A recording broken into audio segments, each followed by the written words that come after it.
So, you know them as Nirvana, but did you know that frontman Kurt Cobain went through tons of different band names before picking Nirvana?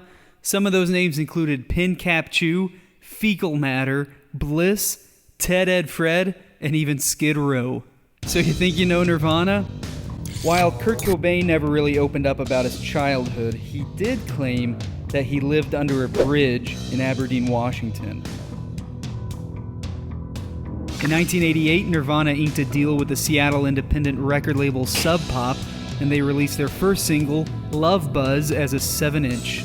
Speaking of Love Buzz, even though Sub Pop put out the single, they still weren't confident in Nirvana's future success, so they hit up Cobain for $200 to release it. Sub Pop also released the band's first album, Bleach, in 1989.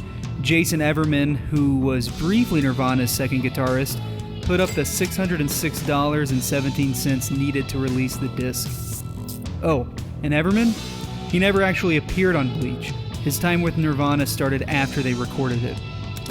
Eventually, though, it became Sub Pop's all-time bestseller, moving well over 1 million units since its release. Because they were frustrated with Sub Pop, Nirvana recorded songs with Butch Vig, and they used that demo to sign a major label deal with DGC Records to release Nevermind.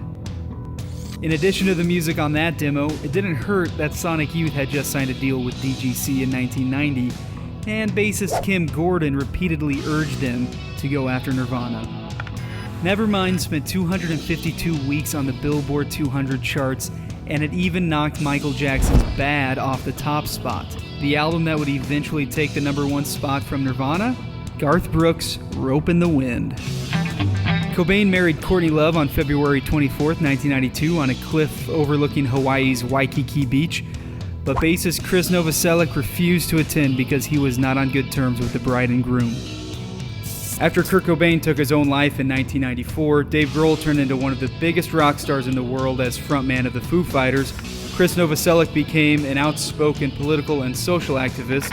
And remember Jason Everman? He became a decorated soldier after serving tours in Iraq and Afghanistan, and went on to earn his Bachelor of Arts in Philosophy at Columbia University in New York City. Stay tuned for more rock trivia soon, and make sure to subscribe, like us on Facebook, follow us on Twitter, and always check out the best in rock and roll right at Diffuser.